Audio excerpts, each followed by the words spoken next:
Viewers and subscribers, so welcome back again on this platform where we tell you undiluted truth. Obasanjo had come forward to lay bare his position following the aftermath of Ondo election. His position, I know many of you will agree with him and drag me for it. Democracy is not working for us. And that's why we are keep listening. Your vote doesn't count today in Nigeria. Don't listen to us.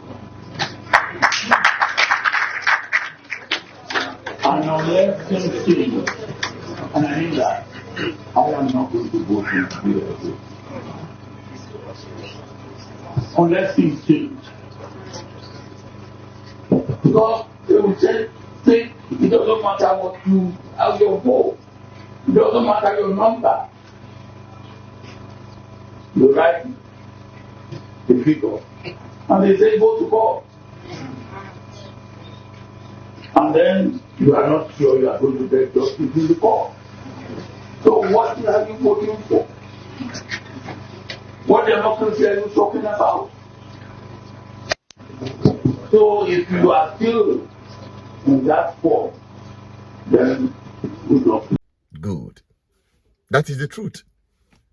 And I know many of you who are saying, oh, I told you, boycott election. You are always preaching election. You see that your election doesn't count. The truth of the matter is that, yes, we know election doesn't count. But let us tell ourselves the truth. Who actually is making the elections not to count? Is it just INEC or the politicians in APC or PDP? No. They are not the ones that are solely responsible. In fact, the burden of rigging in Nigeria, 75% of them rest on the suffering Nigerian people. I'm telling you, it is the people that energize rigging. I have never seen a politician carry ballot box, him or his children or close associates. No, I have not seen them.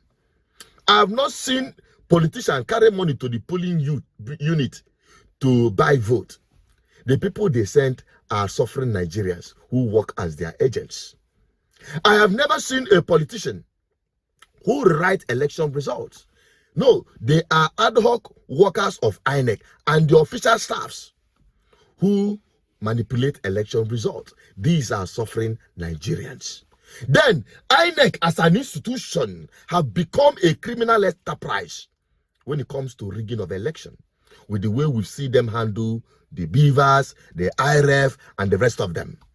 The way they concoct election results. Very shameful.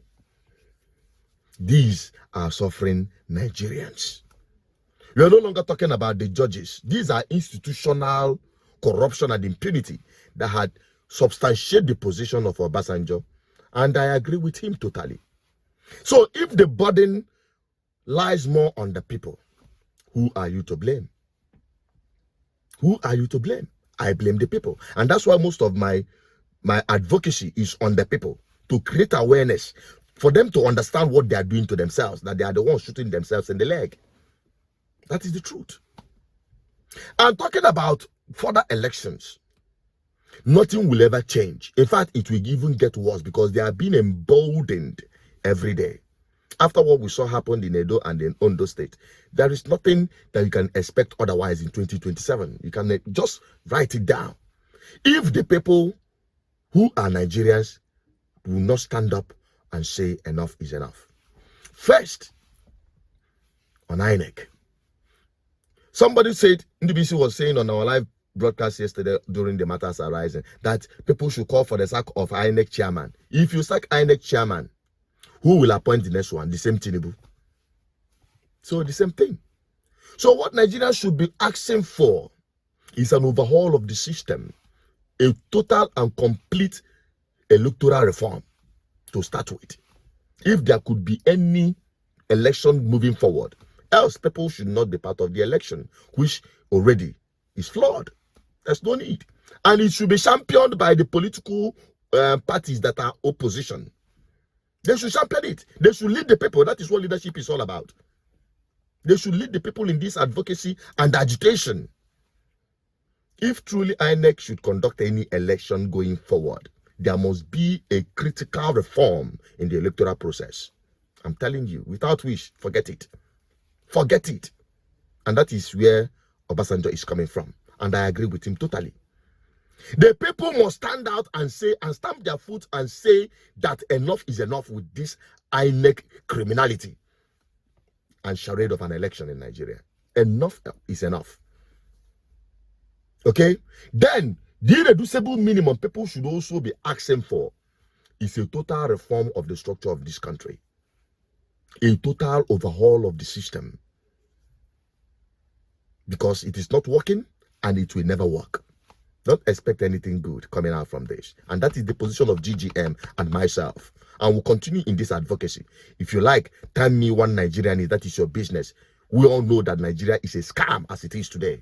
I will continue advocating for the process, not just lamenting, but what process and what are you doing as a person, as an individual, to contribute to igniting the revolution that will free Nigerians from the impunity of Nigeria, because Nigerians are victims of Nigeria. And I'll keep saying it. It is not about lamentation or being sentimental. No, it's about engaging the process that had made your lives miserable. I'm also Chinedu Peters, the advocate for good government. I will keep on this advocacy, and I hope you will join in this crusade by at least sharing this video to create more awareness, to expand this information to more Nigerians to realize that ultimately they are the victims of their gullibility and stupidity when it comes to electoral process and governance. GGM will continue leading in this advocacy, and I hope you will join us in this campaign and also on our Matters Rising every day.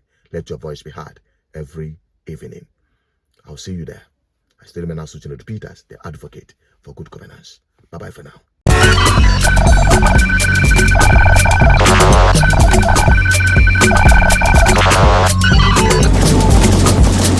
GGM, uniting the people for good governance.